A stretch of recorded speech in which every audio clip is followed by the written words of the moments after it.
All right. Hello, everyone. Thank you again for joining today's webinar hosted by the Economic Innovation Group on housing experts sharing their insights into opportunity zone investments for affordable homes. We really appreciate you all joining us today. A couple of housekeeping notes before we start the webinar in full. So everyone is muted currently, including our guest speakers. So for our guest speakers, when the time is yours, please make sure to star 6 to unmute. But for now, everyone is muted to help this go as smoothly as possible. This webinar is also being recorded, and we will be circulating a recording of the webinar along with a blog recapping the conversation to all registrants after the webinar. We get a lot of questions about, about accessing the recording, and have no doubts we will be sending this out shortly thereafter, likely later this week. So look out for that in your inbox in a couple of days. I think with that, actually, at the end of the presentations, we will be doing a Q&A. There is a chat box that for those of you who are accessing this webinar on the computer, you can access that chat and add in your questions throughout the webinar, and we will be collecting those and addressing them at the end of the presentations. If you would like to instead ask your question over the phone, you may do so by pressing star 6 to unmute. We will remind folks of that command as well toward the end of the webinar and during the Q&A, but feel free to add your question in over the phone as well. For any questions that we do not get to, if that's the case, we will do our best to address them in the subsequent blog post recapping the webinar afterward. So I think that just about covers it. I'm going to turn it over to Rachel Riley, our Director of Impact Strategy, to just give a brief overview of what we'll cover today before we discuss a little bit more about some updates with regards to opportunity zones and then move into our presentation.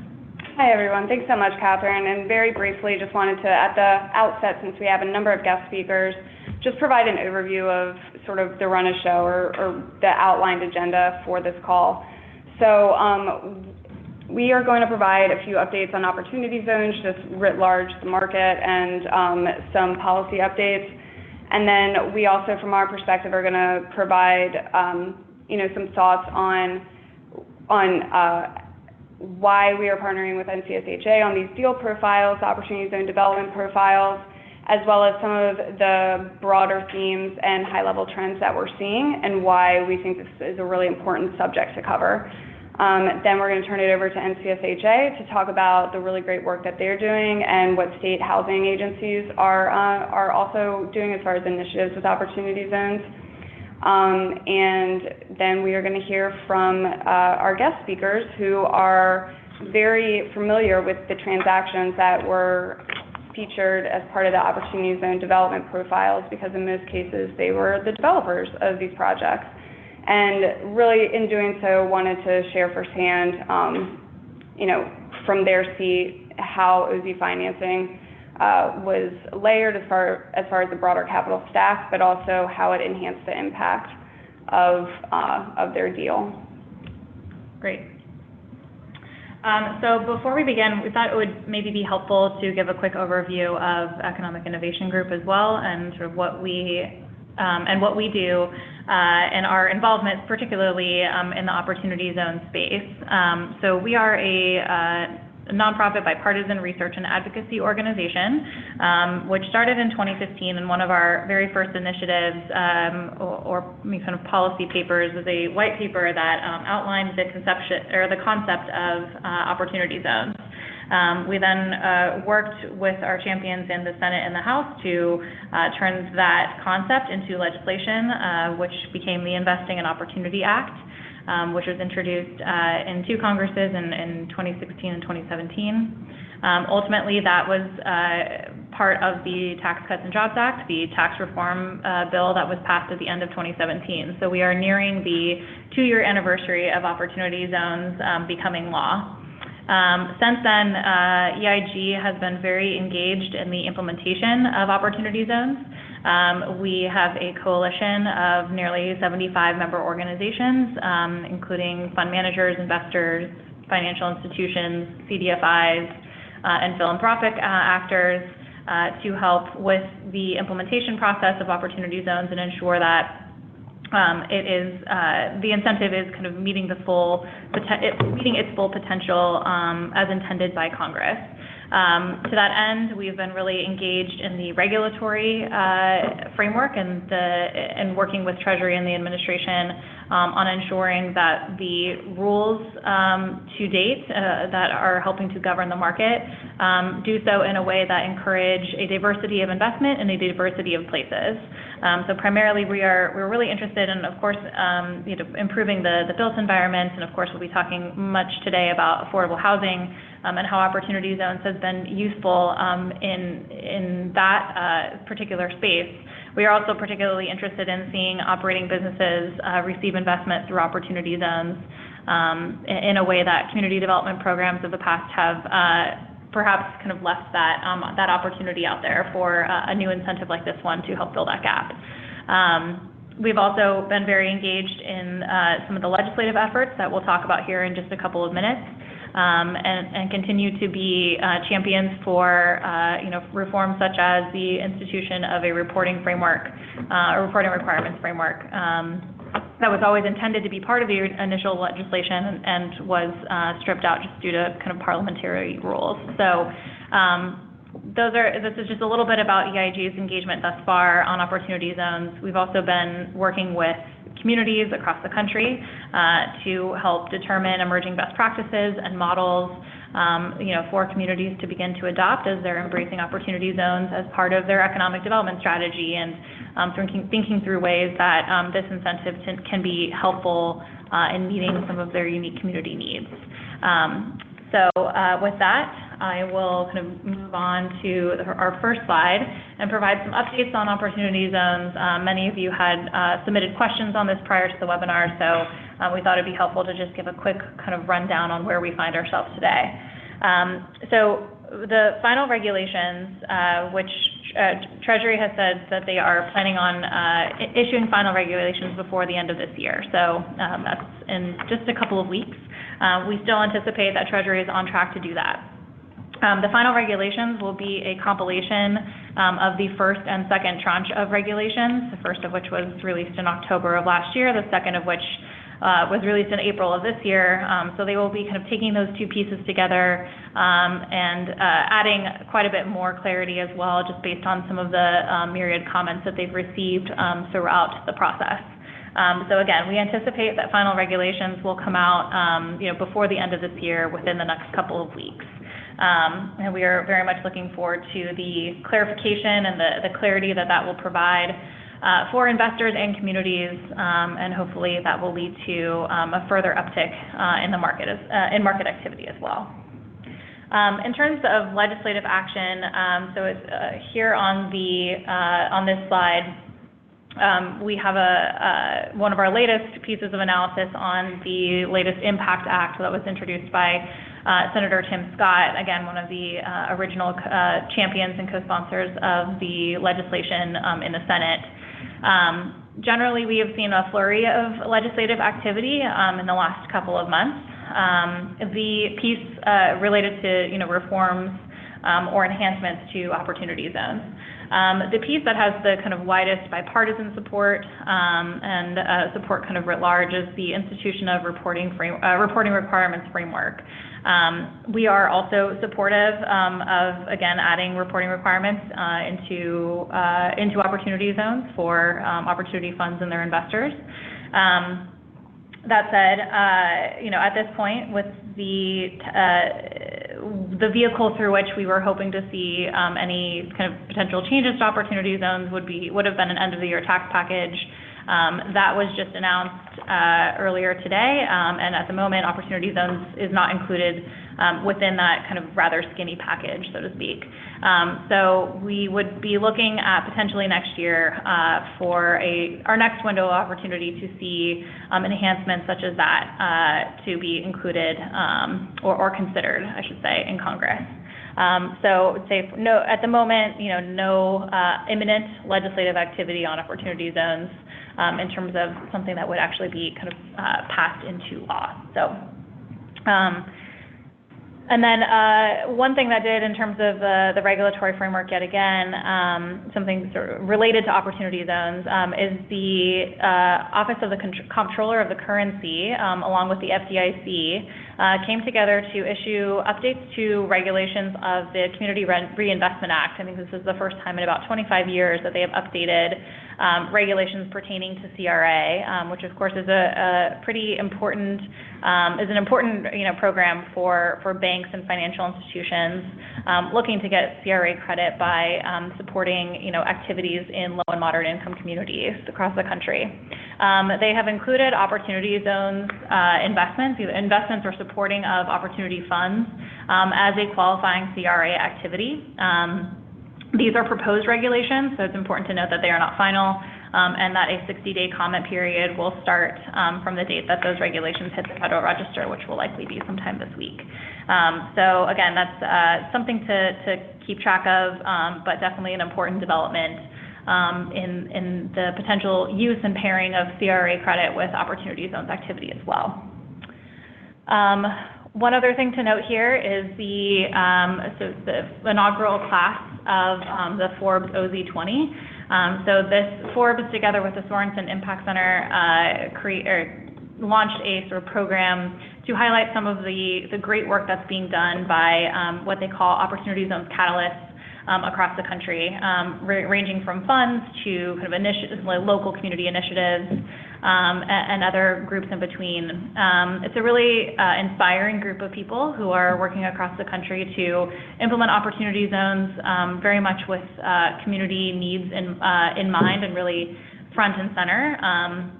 And I think really represents a great group of emerging models, best practices, and sort of first movers within this market that are really worthy of shining a spotlight on. So wanted to highlight that and encourage everyone to take a look at that list as well. Speaking of that and kind of shining a spotlight on certain activities, a few things. Obviously, the Opportunity Zones development profiles we'll be talking about in more detail today. But this is a partnership that we've done with the National Council of State Housing Agencies, and developed 3 development profiles that really go into detail on 3 affordable housing and workforce housing developments that use Opportunity Zones equity capital. Hopefully this is a really helpful resource as others are beginning to explore investments in this particular side of the market, as we are able to really kind of dive into detail on the capital stacks and the nature of the investment itself. So we hope to develop more of these. This is kind of the first of hopefully many, and hopefully this is a helpful and valuable resource to your work as well. A few other things on our resources page. We have our Opportunity Zones facts and figures that was updated in July 2019. New data is coming out from the census this week, so we will give that in the next month or so stay tuned for new data on that. But that is, I think, a really helpful kind of level setting on what Opportunity Zones communities look like, and some of the socioeconomic kind of factors and metrics regarding Opportunity Zones communities. We also have state fact sheets that include much of the same information, again, looking kind of more deeply into some of the average, socioeconomic factors of those particular states as well. So one thing I wanted to spend a little bit more time on here is the Opportunity Zones activity map that we launched a couple of weeks ago. This map is a way of, as I mentioned, kind of spotlighting some of the funds, initiatives, and investments that are happening all across the country in communities of varying shapes and sizes, and really highlighting the diversity of the types of investments that are currently receiving Opportunity Zones equity as well. So this ranges from vertical farms in Wilmington, Delaware, to senior assisted living facilities in Heflin, Alabama. I think the population there being less than 3,000. So I think what we're seeing here is a real, again, diversity of investments and places that are receiving Opportunity Zones equity. And we wanted to be able to track that and make it searchable so that folks in certain geographies can figure out what's happening and where, and also as other communities are aiming to embrace Opportunity Zones, they can see what others have done, over the course of the last 2 years. and especially in terms of some of the initiatives for capacity building and stakeholder gathering and things of that nature. So we hope that this is, again, a really helpful resource to spotlight some of the best practices. I think it's important to note, too, that this is not a comprehensive map. We know that there is other activity going on across the country, but this is, there's a few criteria that we want to follow in order to be included in the map. One is that it is publicly available information, and that can be corroborated. Of course, having opportunity zones equity, not just being in an opportunity zone, but actually having equity as part of the financing is an important piece as well. And again, having sort of a sense of sort of community mindedness around the investment itself, we think is an important aspect as well, again, given the fact that we want to highlight certain activity across the country. If you all have activity that you would like to have included on this map, we definitely encourage you to submit that information. If you go to more information, the more info tab here, you can see a screenshot of the map at least. If you go to more info, there's a link there to click a survey, and the survey will take you to a part of our website where you can input all the information that we would need for consideration of your project or investment or fund or initiative onto the map and the corresponding subset of the maps there too. So.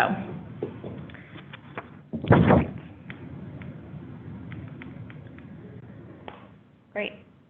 So I think at this point, I'm going to transfer it over to Rachel to take us through the rest of the slides. Yeah, thank you so much, Catherine. We are diving into sort of the substance of the discussion here. So, we approach this conversation with sort of this lens of understanding around the fact that sustainable economic growth is really underpinned by local housing supply. And so a lot of times we talk about affordability issues, which there are varying reasons why a community may be seeing affordability issues. But this idea that, if a corporation or business is looking to relocate into a community or open a branch into a community, one of the things that they're looking at is factors of livability. So their ability to attract and retain employees, and understanding that livability is key to those employees, and a big part of livability is, are you able to reasonably afford the home that you're living in? Is there enough supply? And if you're looking at your housing plus transportation costs, it's not exceeding a certain amount. So really the ideal here is to have housing options across a spectrum of affordability, so understanding that there are high-need populations that need affordable housing, but then there's also, households that we always talk about workforce housing in terms of homes for teachers and firefighters and police officers, and often that is a missing part of the market. And we also know that when we do have gaps in the market in certain places, it creates these pricing pressures that then really constrain a certain part of the market. And so if you're having a healthy housing ecosystem, really you're going to have housing available to incomes across the entire spectrum. And in saying that, that's how we're approaching it. That's the lens of our understanding again. And one of the really interesting high-level trends that we're seeing was actually recently reported out by CBRE in an article titled Multifamily Development, a Bright Spot in Opportunity Zones. And so it's linked here in the presentation, which will be available to you afterwards, but if you want to take a look at it, that's the shorthand for where this information is coming from. And sort of the high-level findings of their analysis of the market is that multifamily investment in opportunity zones hasn't necessarily changed over the past 18 months, but really the type of activity has skewed. It's skewed largely towards acquisition of development sites for multifamily, and that's actually an increase of over 66%. And I think that has a lot to do with some of the substantial improvement requirements around the opportunity zones policy. And so we're sort of seeing that play out in real time. And in general, all land acquisition in opportunity zones is really being driven and dominated by multifamily development. And so if you're looking at, who's coming in, purchasing land or developing land, a lot of that's happening for multifamily activities, and it's another reason why I think that we should be talking about how opportunity zone financing can be leveraged either through tax credits or just targeting of a certain income threshold, how that OZ financing can really enhance a deal for impact. Some of the other findings from the CBRE readout was that they basically say, or part of their assumption is that the reason that land acquisition is being driven by multifamily is largely due to a broader demand for affordable housing. So they really are making the connection here that cities and communities throughout the nation are struggling with this issue of housing and affordability, and that this is one way that developers and public sector leaders are looking to this new financing tool to see if this could make a difference in that. Additionally, we are seeing a lot of activity, obviously, in major metros, but there's been a significant increase in volume of activity of investment into opportunity zones for multifamily in places like Salt Lake City and the Inland Empire, so places that you wouldn't necessarily think of as being a quote-unquote hot market, but that activity is happening and at a measurable scale. So before we start talking about the opportunity zone development profiles, there's some key terms that if you're not necessarily familiar with affordable housing finance or how different community development tax credit programs are leveraged to finance affordable housing, we just wanted to include some very brief definitions because these are going to be concepts that are discussed throughout.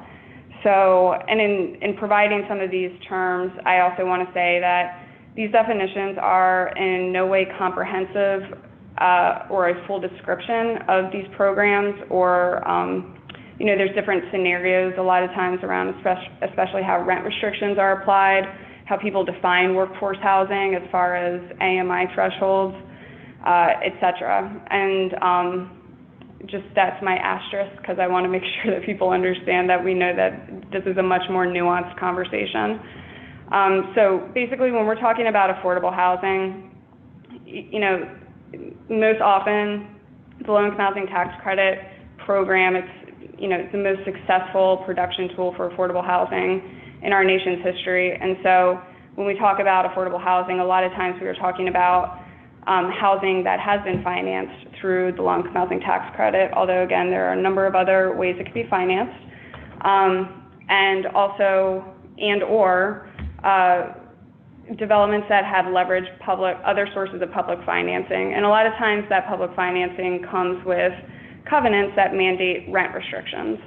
And rent restrictions can be a combination of, but most likely include both, the length of time the home must remain affordable, so a term, as well as the maximum household income that's eligible for that subsidized housing. So when we're talking about, this property is eligible for 60% of area median income or less, that's sort of part of the rent restriction. And we've included some incomes on later on in the presentation so people can kind of ground in on when we're saying 60% of AMI for a family of four, what does that really mean in these specific markets?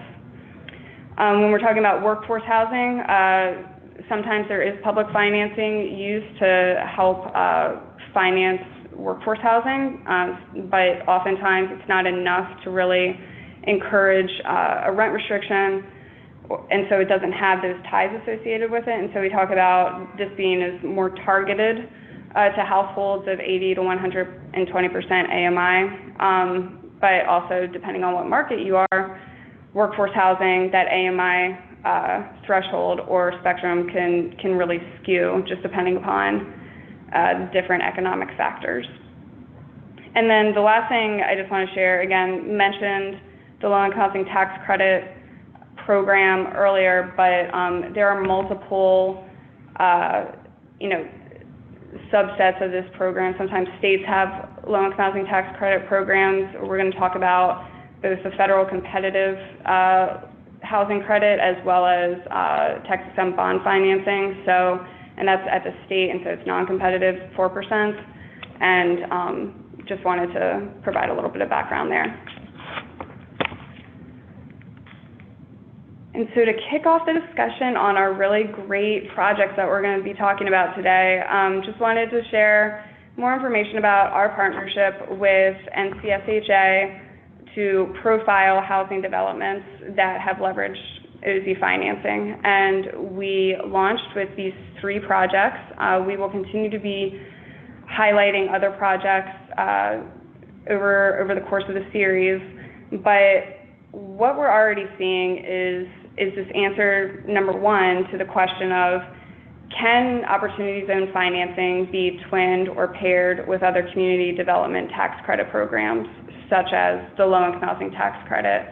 I hear often that there's still not clarity on whether it can be, or there's restrictions. I know that the second round of regulations provided a little bit of friction or uncertainty, but what we really wanted to demonstrate here is that there are projects moving forward successfully, and to also provide those as sort of use cases for folks who maybe have been a little, there's been some trepidation around entering into this market because of clarity. We have examples now of how folks have gone about it already.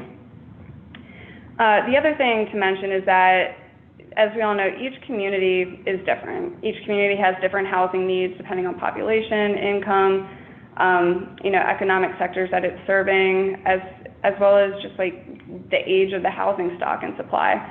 And really, one of the gaps that we tend to see with affordable housing finance, or just housing finance in general, is this need for a flexible tool that can be plugged in at any point within capital phasing, or can plug in with multiple tools to have a varied effect upon housing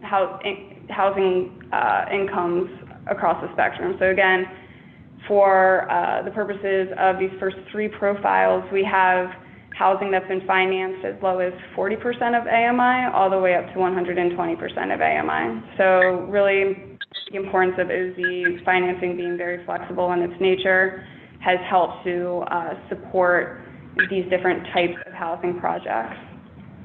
And then the final thing I'll say before turning it over to Jim at NCSHA is that we were very happy to see that in all cases, opportunity zone financing supported the provision of lower rents and the servicing or serving of lower AMIs in these households. And so whether that was through some level of providing relief on the entire capital stack because the investor was able to come in and accept concessionary returns based on the structure of the deal, all the way through the opportunity zone made LIHTC pricing more competitive and therefore resulted in a higher tax credit pricing, which provided more equity to that project, which allowed them to do more. You'll see a full range of it, and we're really looking forward to sharing those insights with you. So from here, Jim, I'll kick it over to you to get us started on what housing finance agencies are doing with opportunity zones. Great. Thanks very much, Rachel, and good afternoon, everyone. NCSHA is very excited to be working with EIG on the case study series. This has been something that we've been working on since late summer, so it's great to see the first couple profiles out, and we really appreciate the invitation to be on today's webinar.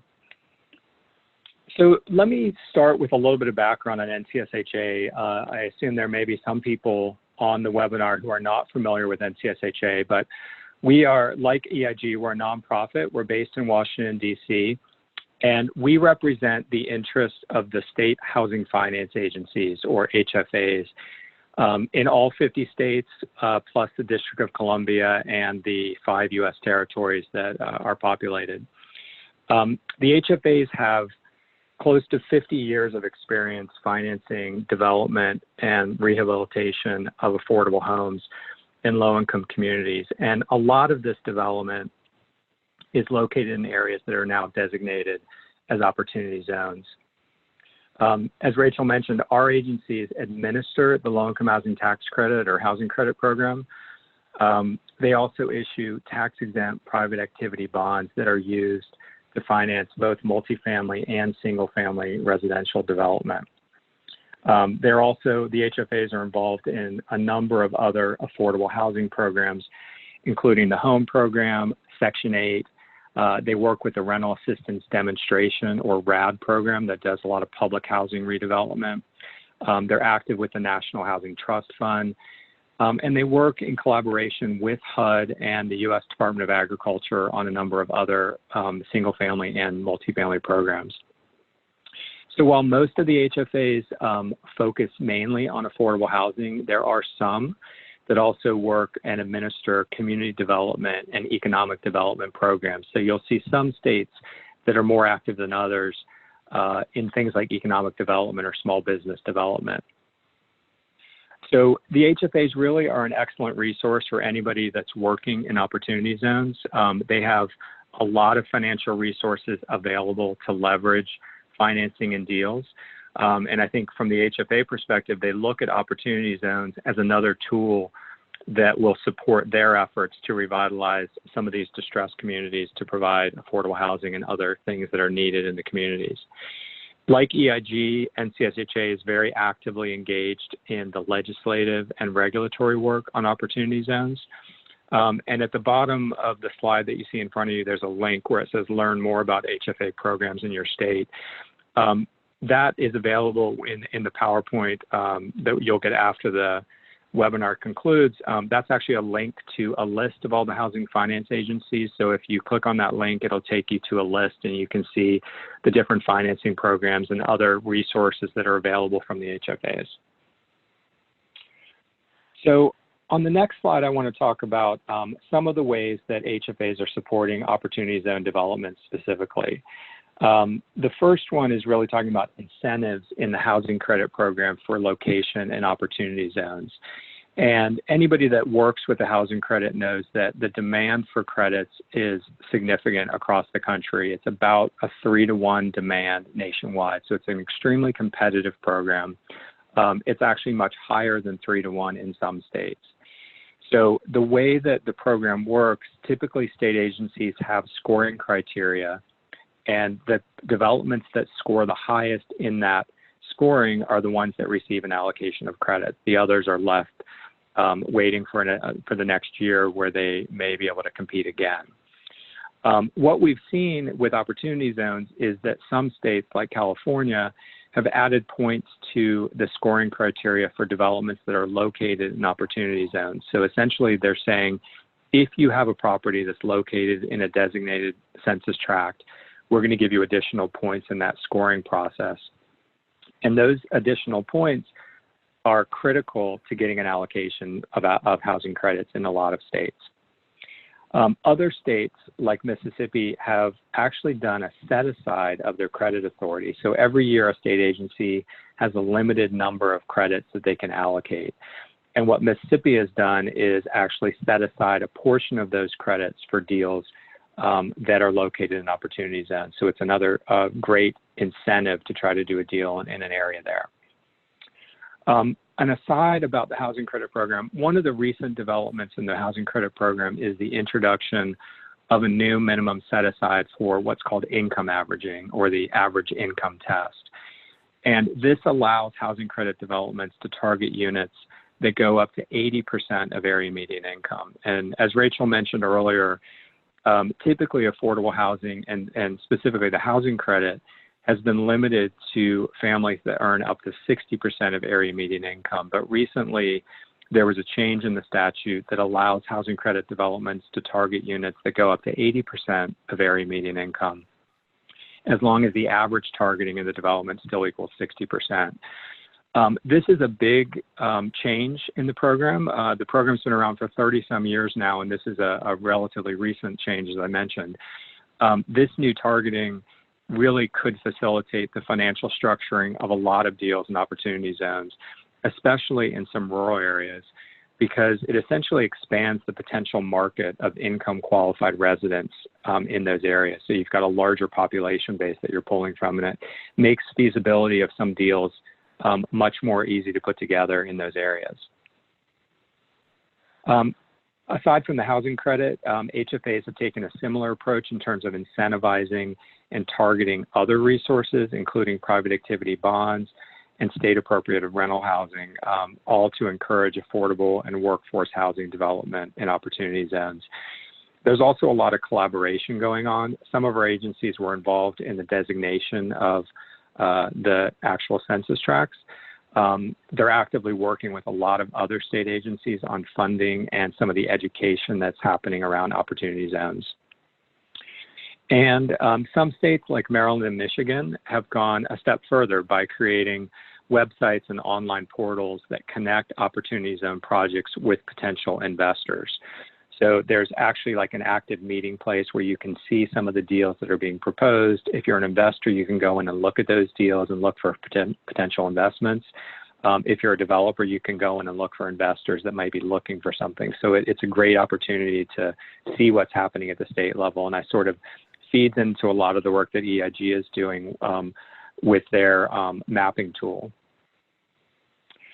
So I want to talk about another initiative that NCSHA has worked on, which is our Opportunity Zone Fund Directory. And to support HFA initiatives and opportunity zones, we created this Opportunity Zone Fund Directory in October of last year. The directory lists multi-asset qualified opportunity funds, and it includes details on the fund size, the geographic focus, and the investment focus of all the different funds. There's a couple links within this presentation where you can link directly to that fund directory. The directory, as I mentioned, was created in October of 2018. There are four main investment categories that we're tracking: commercial real estate, affordable housing and community development, economic development and small business development, and energy and infrastructure. The initial directory that we published a year ago identified 22 funds that had been formed at that time, and they represented about $6 billion in anticipated investment. The vast majority of those initial funds were focused on some form of commercial real estate, which included multifamily residential, student housing, mixed-use development, hospitality, or some other commercial development. The latest edition of the directory was published this morning, and we now are up to 196 funds in the directory. And those 196 funds represent nearly $45 billion in anticipated opportunity zone investment. So in the span of a year, it's increased quite a lot. We're closing in on 200 funds and closing in on $50 billion in investment, which is a huge change from a year ago. Now, the funds vary in size significantly. There are some that are less than $1 million. The largest fund that's listed in the directory at this point is a $10 billion fund. Some of these folks are still clearly working on raising some of that capital, but these are target investment levels that they've provided to us when they did their listings. The average fund size is approximately $230 million among those 196 funds. And in terms of focus, I'm going to talk a little bit about investment focus, but in terms of national focus, geographic focus, about a third of the funds are working nationwide, and about 2/3 of the funds are specifically targeting certain states or certain regions within the country. So in the 14 months since we started this publication, the number of opportunity funds that are focusing on housing and community development has increased substantially. You're looking at a graph now in front of you that shows in December 2018, about 42% of the funds planned investment in these areas. And in the current directory that was published this morning, we're up to 64% of the funds focusing on community revitalization, affordable housing, or workforce housing. It's 126 of those 196 funds are focusing in this area. So this is a big increase I mentioned the 4 different categories of investment focus that we track. This is by and large the biggest increase of any of those 4. The others are relatively stable investment across the last year.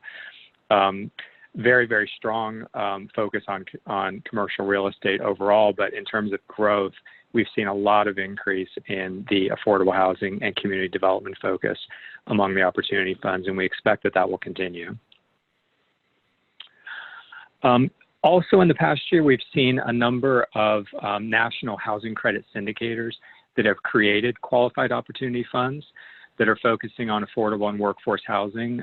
These include the Alliant Strategic Fund, who are on today's webinar. Also the Boston Financial Investment Fund. This is a big national housing credit syndicator that's been around for probably 30-some years.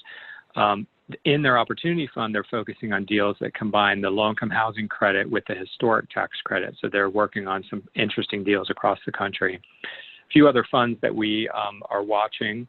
The Emergent Communities Fund is a fund that was set up by Enterprise Community Investments, another large housing credit syndicator. And the National Equity Fund, another syndicator that has a big workforce housing initiative that they're working on in opportunity zones. So we look forward to featuring some innovative affordable housing developments from these funds and other opportunity funds as we continue to publish new deal profiles. And also look forward to focusing on some of the great deals that we're hearing our state agencies are working on. They are working to leverage a lot of the deals that are involved in opportunities and opportunity zones. And we have some great examples that we'll talk about towards the end of this webinar for future case studies. So let me stop there, Rachel, and turn it back to you and move on to some of our other speakers. Thanks so much, Jim. And just as a reminder, folks, if you have questions, there will be Q&A at the end, and so just be thinking about those or submitting them via the chat function. So now we're going to turn it over to Equity Plus to talk about their project in Frederick, Maryland. This is a project that I first learned about in early October during Maryland's Opportunity Zone conference, and this was one of many community-focused, very impactful projects that are happening in Maryland. But so happy to have Equity Plus on with us today to talk more about the capital stack, the financing structure, as well as the types of families that this new affordable housing development will be supporting. Abby, take it away. And it's *6 to unmute.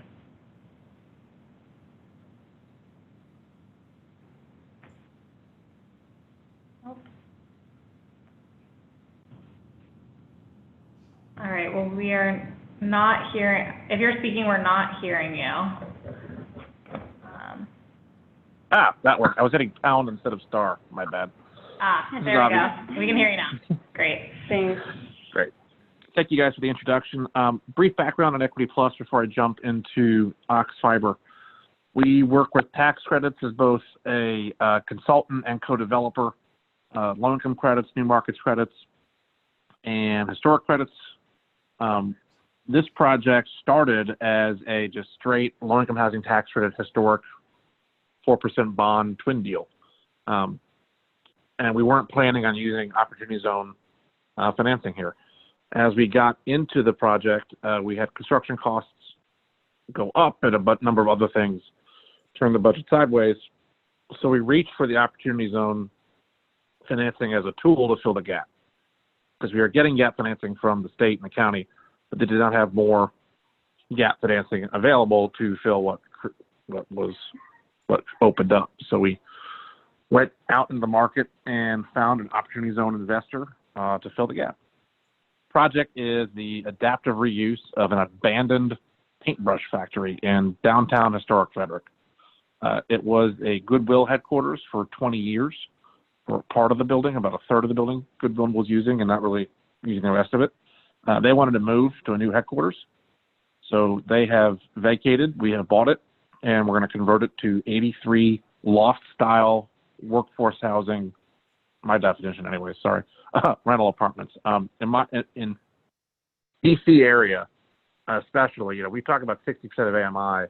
That's workforce. That's like your teacher, your starting teacher, your starting firefighter, beginning nurse.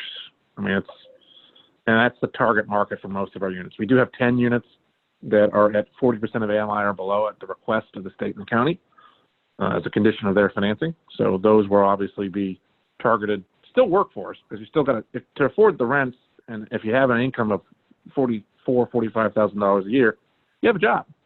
It's just not a great paying one, but you still need a place to live.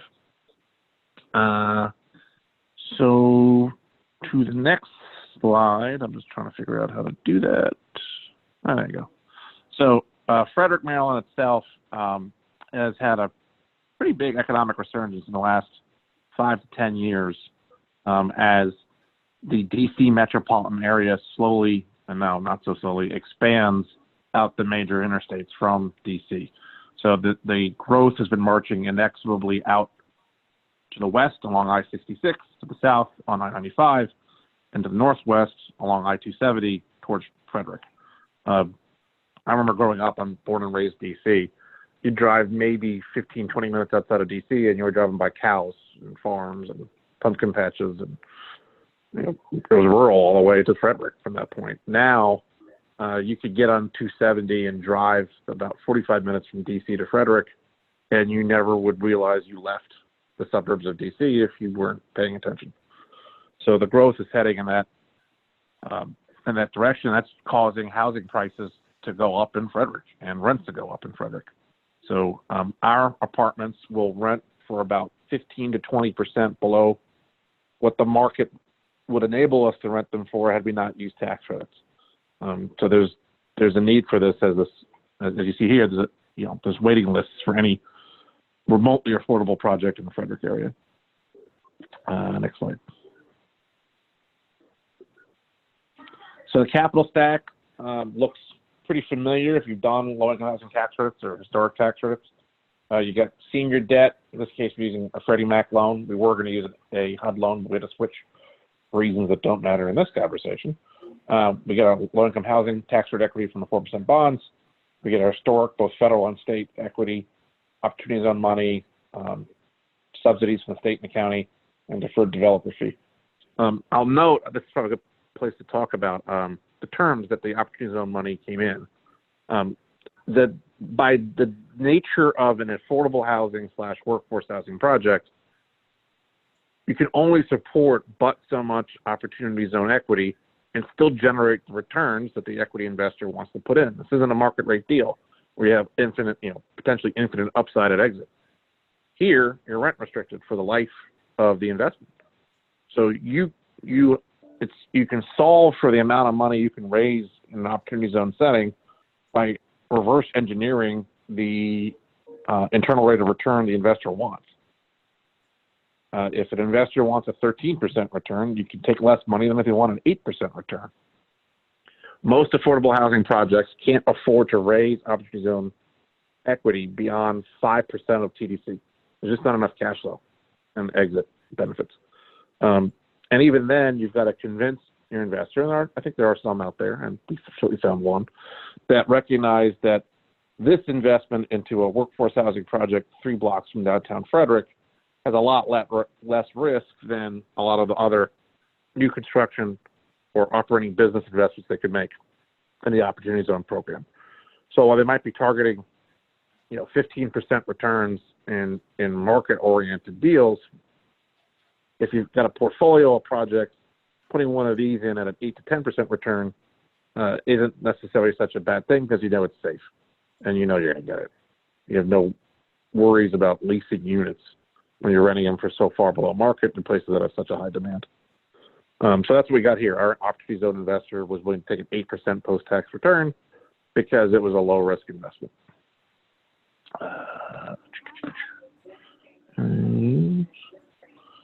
So that's Ox Fiber and how we raised Opportunity Zone money for it. And I'll just hold to answer questions at the end. Thanks so much, Avi, and definitely appreciate you providing information about the terms of the investment for the Opportunity Zone investor, as well as the rate of return. That's something that we get asked often as far as what is an anticipated rate of return. And of course it is asset dependent as well as market dependent, and investor specific, as it turns out as well. And another factor is that sometimes a deal can be structured in a way that it makes sense for the investor to take a lower return at the front end through their OZ investment based on other sources of financing that they're providing to the deal. And that is a model that we've seen PNC be very successful with. They have financed a number of great projects throughout the nation, including, the one we're about to talk about, the Tappan, as well as the American Life Building, which is workforce housing in Birmingham, Alabama, a number of projects in Philadelphia, as well as a great project called the Chroma Building in Detroit. So to the question of are investors willing to take concessionary returns, we are seeing that, and we're seeing it under specific structuring circumstances. So with that, Ben would love to hear more about the Tappan, this really great development by Sustainable Community Associates.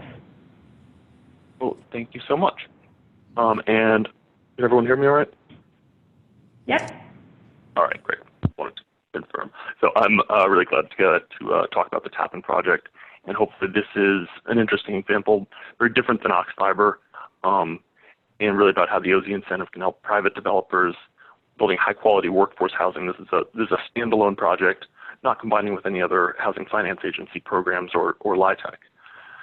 So the Tappan project is under construction now. It's about halfway finished. This is in Cleveland, Ohio, and it'll be occupied in the spring. And it, I think, has already been a great success in terms of providing a sense of forward momentum to the neighborhood that it's built in. As you mentioned, a lot of the thanks for this project goes to PNC. They have one of the most innovative financing strategies out there for the OZ investment. They are both the first mortgage lender and also an OZ investor, which I think is kind of unique. So it took a big team from PNC to put this together. Both got their commercial lending side and then also their OpSon side.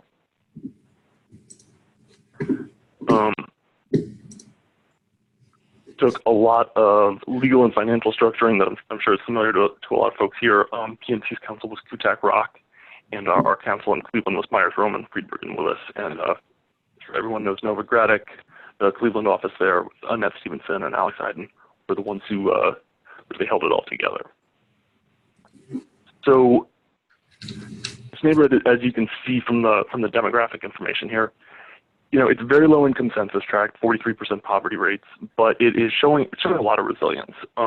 We're lucky.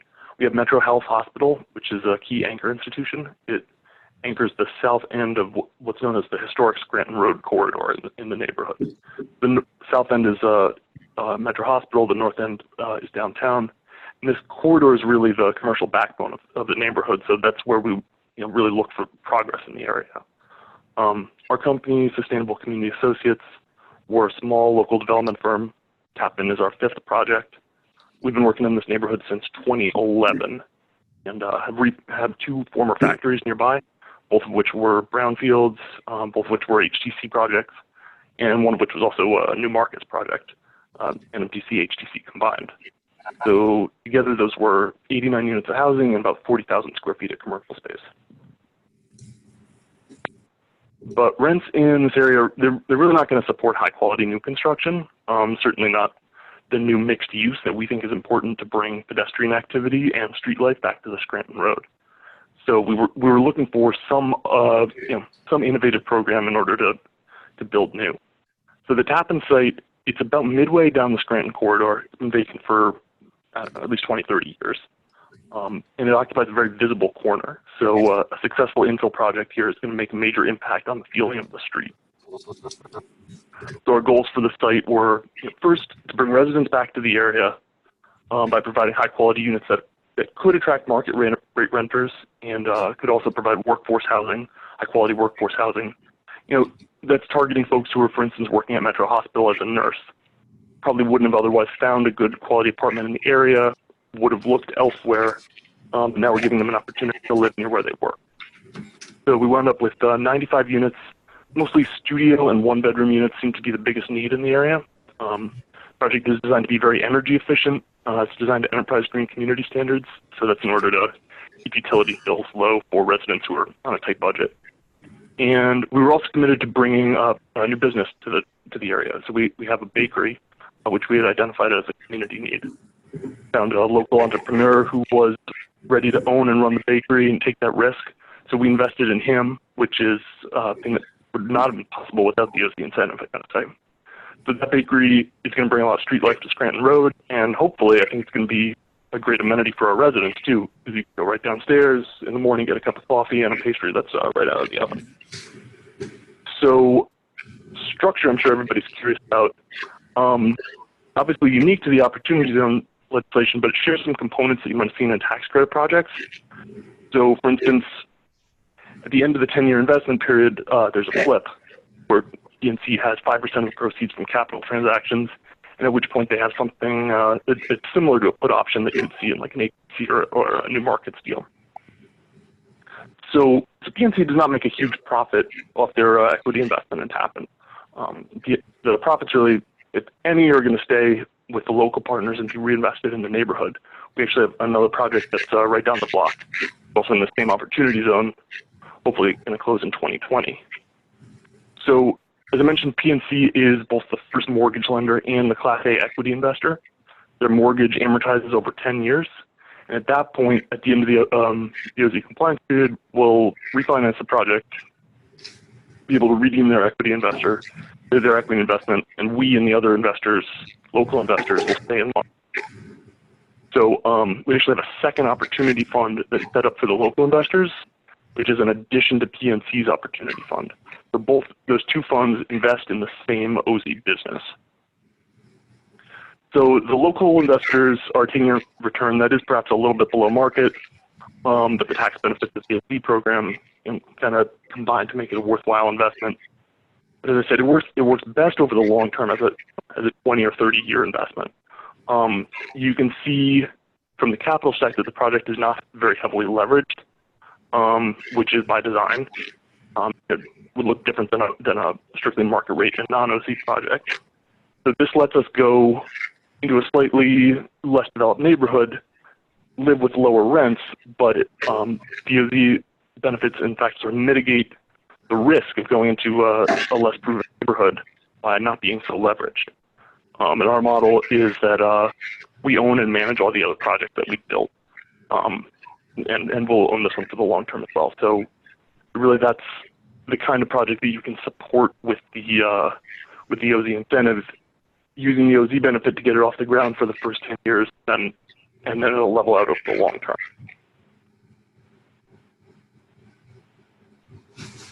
So I assume folks will want to see more about the structure. I'll stay on for the Q&A.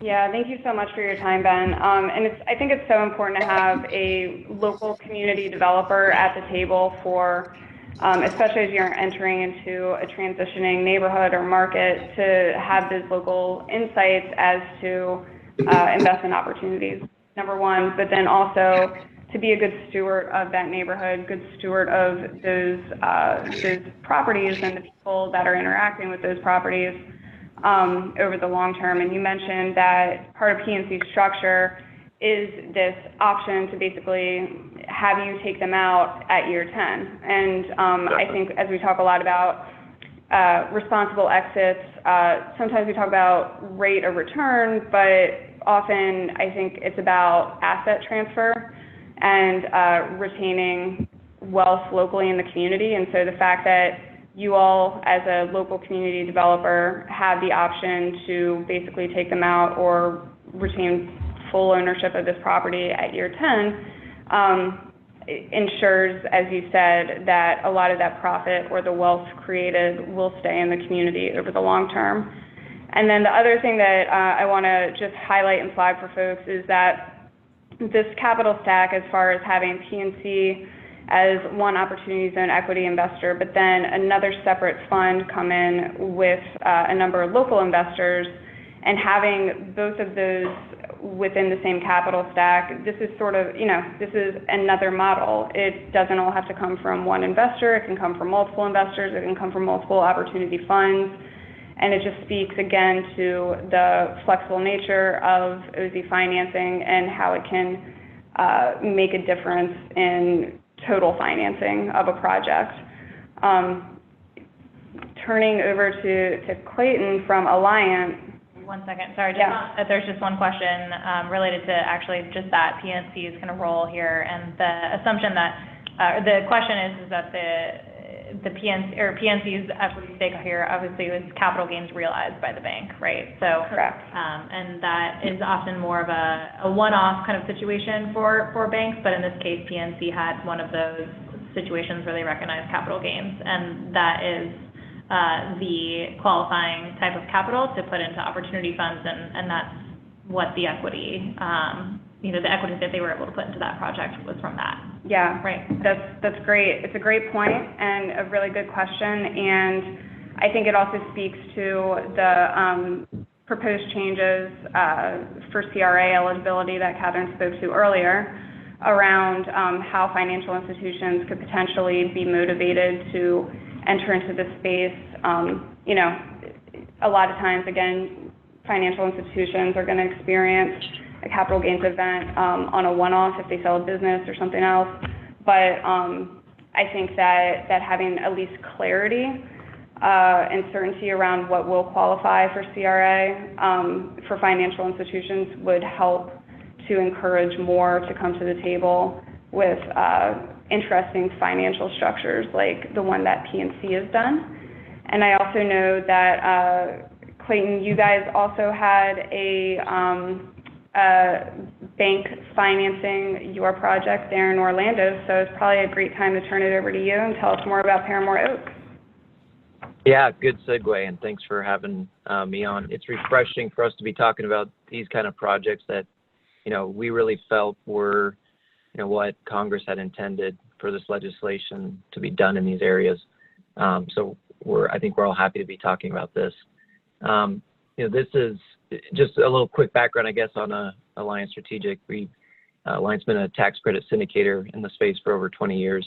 And when we looked at this legislation, we looked at our portfolio, and out of the 100,000 plus units that we've done across the country, about 30% of those deals were done in these areas. And so from a model in terms of like what we've been doing for 20 years, this felt really good and felt like a very good fit. It's just a different capitalization. We're building the same buildings, building them in the same areas, working with these developers locally, but it's just a different capitalization, which we can spend more time talking about later. But this deal in particular, Paramore Oaks, which was done in Orlando, this is done through our developer partner, Invictus Development, Paula Rhodes down there, who's been a great developer in the market with us. And the equity investor in this case was SunTrust Bank. And similar to what you just alluded to, SunTrust had sort of an episodic gain, which was a qualifying gain to invest into an opportunity zone deal. And I think this was, the first or one of the very first LIHTC opportunity zone deals done in the country. And I think we would echo similar to what Equity Plus saw, on the construction headwind side. There was, labor shortage, material costs were increasing. There were many deals, in the market where pricing had dropped for tax credits at the time. But because this was in an opportunity zone and we had a great investor partner in SunTrust, we were able to hold very attractive pricing on the credit. So I think when the question's asked, does it matter? It absolutely matters, and it's very accretive to do housing, affordable workforce housing in these areas through the legislation. And so as you just look at the deal here in the neighborhood, there's 120 units done, and this was done, in an area of downtown Orlando, in a redevelopment area where the city was, pursuing reinvestment, revitalization efforts, and, had a real emphasis on arts, retail, transit options, more housing, and not just more housing at a certain level, but, hitting all aspects of housing in the area. And so we have a pretty interesting mix of levels of affordability. And in fact, so in this deal, the majority of these units are restricted at 60% and below, with a portion that is at 40% and then a portion that's at the quote unquote market. Now, granted, the market level here is less than, greater Orlando, but also very happy to announce this is a 2-phase project, and we've just received the Florida Housing Agency approval for 91 additional units, and those are going to be done at a rate of 30, 40, 60, and 80% of AMI. So again, trying to really go across the range of affordability, for the units in this area. So, on the next slide, maybe we can hit a couple of these points as you look at the, this market. It's next to downtown Orlando, again, as part of this redevelopment area. I think what's important to note is that this was trying to really meet the needs of what the plan for the Paramore neighborhood was through this enhanced Central Florida process, where the community had generated a plan for all of these things, and one of the needs was for housing in the area. And so it was a very a very comprehensive plan for this specific neighborhood. But we were really trying to meet the needs of that community and to hit all the goals that they had highlighted. And so, again, as you look at the community stats, obviously much lower income, poverty rate was higher. The working adults, 53% versus 26 adults not working, was 53% in this area versus 26% in the broader MSA. And so I think, again, this is really another tool in the kit for developers that are focused on affordable housing, workforce housing, and it gave us the ability to create a great place for people to live. And as we always like to focus on, it really is about creating that sense of home, giving people some pride in where they live. And you wake up in the morning and have a great home to live in. You just feel better about your life. You're more motivated to go out and do well in your job and in life in general. So we're very excited about that deal. And we also tried to hit the some of the standards for green building, but all in all, just a great project done through our developer here Invictus in this area. From the capitalization standpoint on the deal, what's interesting here when you can contrast it against some of the other deals maybe highlighted, the opportunity zone equity came in as the actual equity that was purchasing the credit as well. So this wasn't a separate opportunity zone investor alongside of a tax credit investor, but rather, again, SunTrust as a regular purchaser of tax credits had also provided the debt here, but then had them create the investment to buy the credits as a qualifying opportunity zone equity investment as well. And then you can see the community debt here, and as well as the deferred developer fee.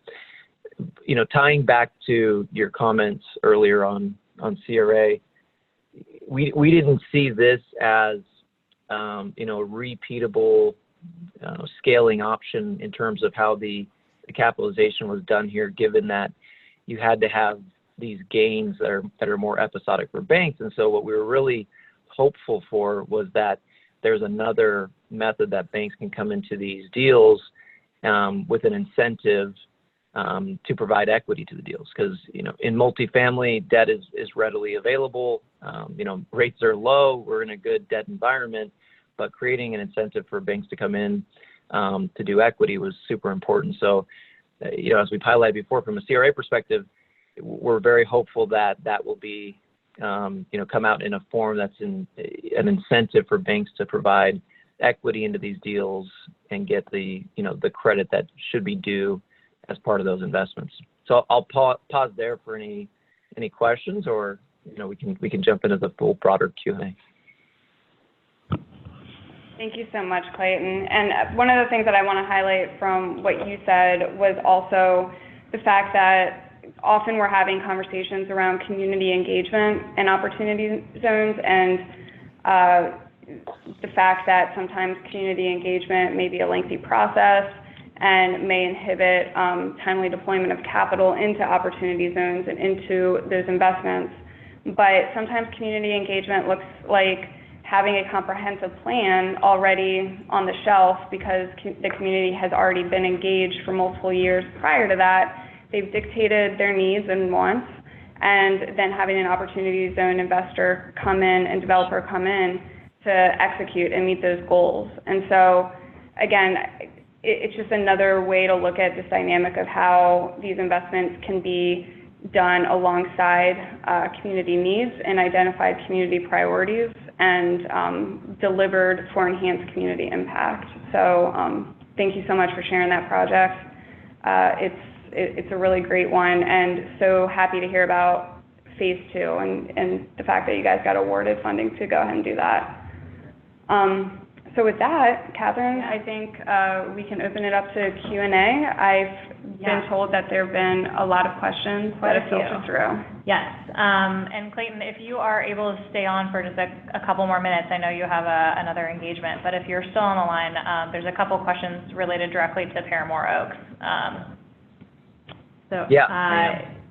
Okay, great. I'll throw those your way first.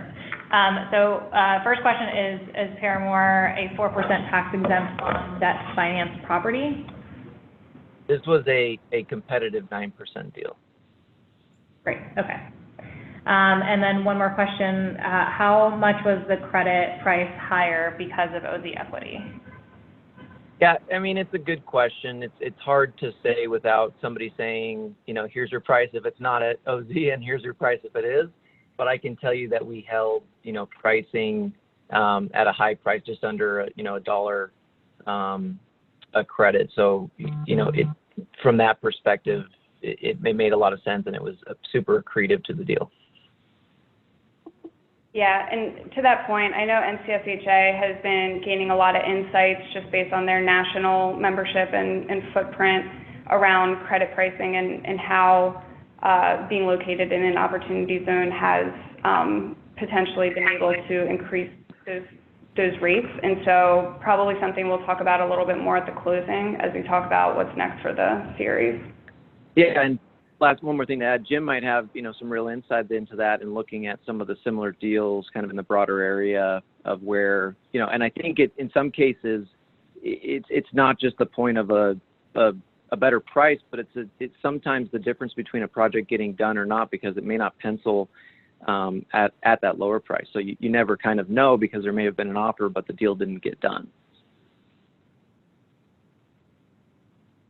Perfect. Thank you, Clayton. Great, thanks. Okay, so I'm just going to go back to the very top of the Q&A chat box here before we go to the phone, and which we may or may not have time for. So appreciate everyone inputting these questions here throughout the webinar. And thank you also to those who have chimed in to help answer others' questions. Really appreciate that, and I love seeing that crowdsourcing of answers here. So to start off with, so does any opportunity exist for home ownership programs, not necessarily just rentals in opportunity zones? So maybe, I don't know, if NCSHA, if you've seen any particular deals or if anyone wants to comment on that specifically. And Avi may have some insights on that as well. Great. Yeah, home ownership is, sorry, this is Avi. Home ownership is hard with opt-down because of the holding period, right? You got to hold your investment for at least, to make it worth doing, 7 years, preferably 10, and it's hard to do home ownership in that context. This is Avi. And this is Jim Tassis. I'll just add to what Avi's just said. That certainly is, I think, a challenge for this. What we are seeing, though, is some developments that are trying to structure a lease purchase type of home ownership initiative so that they're basically starting it out as a rental and transitioning into a home ownership where the renters are putting some of their money down towards the home ownership that may take effect after the development is sold in a 7 or 10 year period. Some of that's emerging. We haven't seen any deals that have closed yet, but I know there are people that are working on something that's more in the lease purchase type of context. Yeah, and to plus up what Jim mentioned, the examples we have seen A number of them are looking to their state housing finance agencies for, that AKA takeout financing or permanent mortgages for the folks that would be leasing and then purchasing, and then working with them to do borrower readiness throughout. So it's a really great, pipeline of renter to home ownership leveraging opportunity zones. Great. Thank you both. For NCSHA again, there's a question if you have a state-by-state list of incentives promoting affordable housing within opportunity zones. Do you have a list of that there on your site, or is that a resource you're putting together? It's a good question. This is something that's constantly changing. We are right now about to see publication of most of the 2020 qualified allocation plans from the state agencies. Some of those have already been posted. The rest will probably be posted in the next couple of weeks. And what we plan to do once we see those 2020 allocation plans is get a better sense of where states are in terms of providing incentives within those QAPs. The way that the timeline typically works for QAPs, there's a long process for getting those approved. So a lot of states have a 2-year QAP for their housing credit program, and some of them were already in effect when the opportunity zones took effect. So I think the 2020 plans are really going to be a good opportunity to see how states have responded to the opportunity zone incentive and how they're going to be building in some incentives within their programs. One other final thought on this, though, beyond a sort of specific requirement within a QAP to serve an opportunity zone, a lot of the existing scoring criteria that are in those plans are designed to incentivize the exact areas that are designated opportunity zones. So there are a lot of states that have incentives for location in rural areas or location in inner city areas that have high poverty rates. A lot of the criteria that went into designating the opportunity zones are the exact places that the HFAs are already encouraging that type of development through the housing credit and other programs. So it's a little harder question to answer, but we will try in the new year to try to come up with a better sort of assemblage of how states are incentivizing development in those areas. Yeah, and another great resource, and it's something that we're hoping to partner with the Council of Development Finance Agencies on in the new year, is they are tracking opportunity zone aligned incentives at the state level, and so that could provide some really great insight. And then, of course, I feel like everyone on the call knows, but HUD at the national level has been very intentional around aligning their programs and resources towards opportunity zones as part of the broader interagency council's work. So it doesn't speak to local financing, but there are now press points on most of HUD's grant programs. Mm-hmm. Great. Thanks. And Jim, sticking with you for one question on a couple of your slides, or really the slide with the chart kind of outlining the increase in activity that you've seen on your directory. The question related to if the jump from 42% to 64% in housing and community development funds reflects a primary focus, or if it's possible that some of the increase is reflective of multi-focus funds where housing is at least part of the focus area, but maybe not the only one. Yeah, great question, and a very fair question. Most of the funds are multi-purpose funds. They're set up and they may be doing a number of different types of investments, including affordable housing. Across the board, almost all the funds are doing commercial real estate. It's somewhere around 90% of the funds. The trend that I was trying to point out is that, putting all that aside, the fact that they might be looking at multiple types of investments, the growth in the affordable housing and community development area is much more pronounced than we're seeing in any of the other sectors. So like the commercial real estate, even though we're getting more funds every month, the number that are focusing on commercial real estate has been relatively stable at around 90%. Community development and affordable housing has increased from around 40 to close to 2/3. And then economic development and the energy and infrastructure, those have trickled up a little bit, but not in the pronounced way that we're seeing with the community development and housing focus. So they are mostly all set up to do multi-purposes, but we are seeing a growth in the number that are identifying community development and housing as one of their focuses. And let me add one other thing about going back to the single family question, because it is something that we track within our Opportunity Zone Fund Directory. It isn't something that's part of those 4 main categories. It was something that has been classified as an other, but we may have to start breaking this out because I just did a quick count and we're up to almost 30 of the funds out of the 196 that are identified single family as one of their investment focuses. So, that's closing in on 20% of the funds that are looking at single family. So I think that's something that we might want to dive into a little bit more to figure out what types of strategies they may be using to try to work on single family housing in those areas. Great, thank you. Next question is related to where opportunity funds can find projects and probably vice versa. So a couple of just quick thoughts on that. If your state has a Opportunity Zones portal or platform that aims to connect projects to investors, that is one readily available resource for making some of those connections. I believe somebody else in the chat actually included a link here to the opportunityzones.gov website where you can see your state or territory's Opportunity Zone strategy, and I believe that will likely include any statewide initiatives to create a platform for both investors and for projects to connect to each other. Another couple of resources, if your city or state, but I think mostly this exists at the city level, has an Opportunity Zones coordinator. Many of the major cities are now putting that position in place, and that role is primarily to, again, help connect investors to projects as well.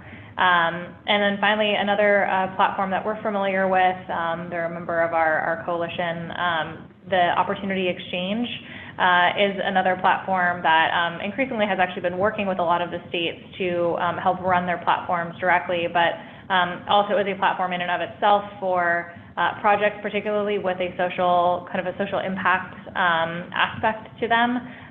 They can be on the site, and again, investors can, I believe it's a platform that requires kind of payment or membership, and you can log in and see projects that have that socially minded aspect to it as well. So those are all developing kind of resources and infrastructure really to help make those connections more possible. So moving on to another question, and I think maybe Avi, you can speak to this kind of more generally as well as it relates to or specifically as it relates to Fiber, but perhaps generally as well. I mean, historically there have been significant challenges mixing LIHTC equity with other forms of equity in the same deal. So how has that worked, and have you been able to? There's a question related to Fiber. How does one line up the exit for the Opportunity Zone investor with LIHTC investors? And I'm not sure actually if you all have LIHTC or not. I'm sorry if I'm mixing up the two there, but okay, great. So if you wanted to, Avi, if you were still on the line and would be able to answer that question, that'd be great. Yes, go ahead. It's actually not hard to add Opportunity Zone equity to the mix alongside LIHTC equity. They're just admitted as a 1% special limited partner, and they can get a special allocation of the cash flow for their return. And at exit, you just refinance the property or sell it, and they get, first call on the sale or refinance proceeds once the investors come. So structuring is actually pretty straightforward. The harder part is finding Opportunity Zone folks who want to do the deal at the return you can afford. Mm-hmm. Great. And can you actually speak on that point? There's another question about the cash flow for operating expenses, debt, and return to the Opportunity Zone investor. The kind of direct question is, how is the Opportunity Zone investor existing here? Well, any tax credit deal with hard debt on it has a debt coverage ratio built into the amount of loan proceeds the lender's going to provide. So if the project is operating anywhere near expectations, there is cash flow available to send somebody. With the op zone guy at the table, they'll take a bigger chunk of it than would normally would happen for the developer, but there is cash flow available, and then you can project what a refinance or sale looks like at year 15, and they will get a big chunk of that too. That's how they get their money. Great. Okay. All right, and then one more question is related to what is the equity ownership position for opportunity funds investments? I'm not sure if this is related to a specific project that was discussed within the presentation or just more generally, but does anyone want to try to take that?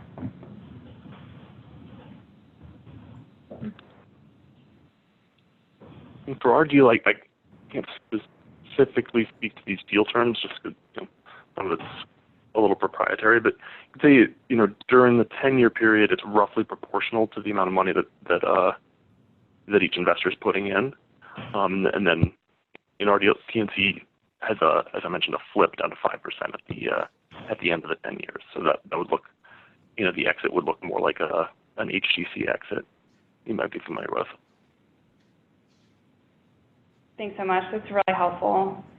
And I think that's all the time we have for questions. I know there are a lot of additional questions that we didn't get to, and apologize for that.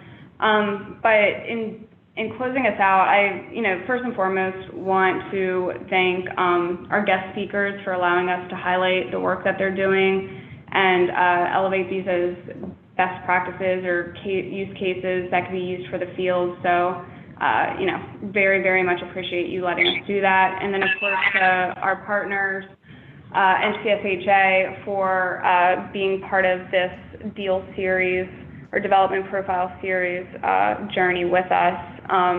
And, these are the first 3 projects that we're highlighting. We have a number of others that are in the pipeline, in the hopper, that we're already working on. So, Jim, I don't know if you want to share a little bit more about what we're doing right before we close out. Yeah, sure. Quickly, I'll just want to echo my thanks to the development teams for these 3 profiles, because I think they're all really excellent examples of some of the early innovation that we're seeing in opportunity zones for housing development. And we're very excited to continue working with EIG on additional case studies.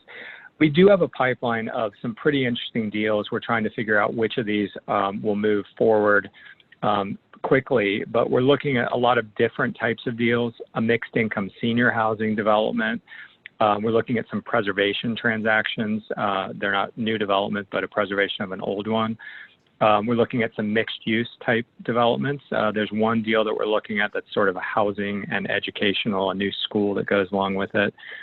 We're looking at some rural deals, rural developments, some that involve historic credits, new markets credits.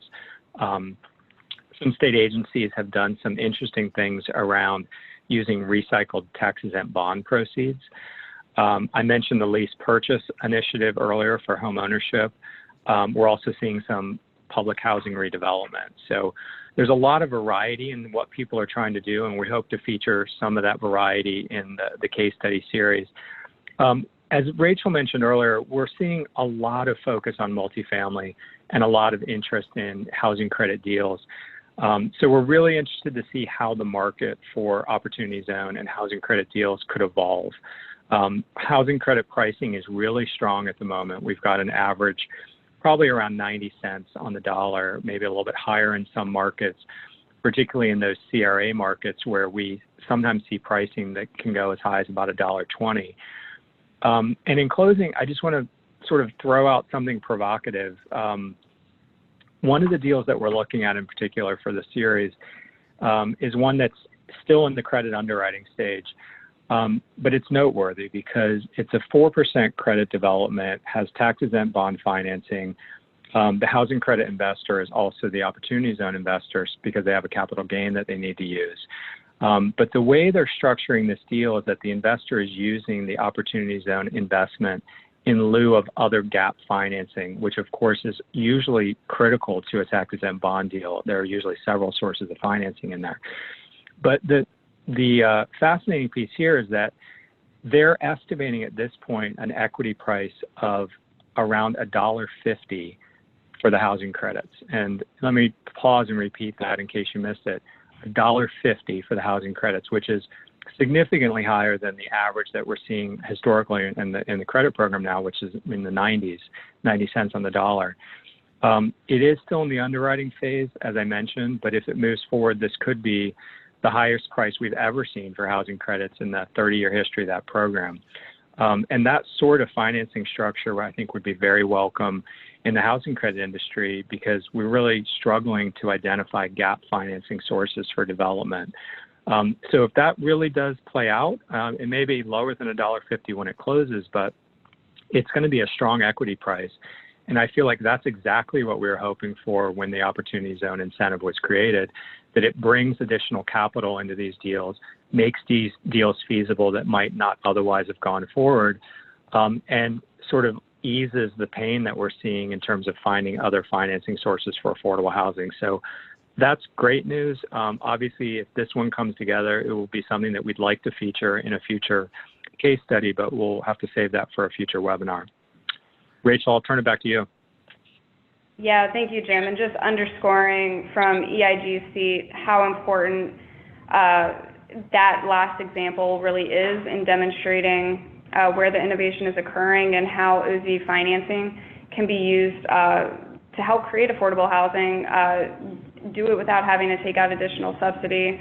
But then if one project is not taking out additional subsidy, that means that there's more financing for other projects. And so when we talk about meaningfully adding new units to communities or addressing the affordability challenges that a lot of communities are facing, sometimes it's just being able to be conservative with your financing resources. And this is kind of the case that we were all hoping to see. So very, very exciting. Thank you all for joining us.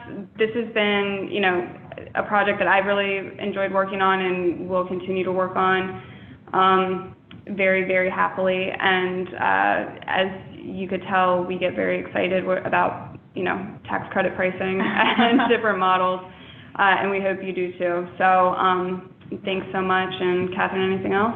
We will be circulating a recording of this webinar later this week, so look out for that. And in the meantime, let us know if you have any questions. You have our email addresses, and we look forward to continuing to be in touch. Thanks very much.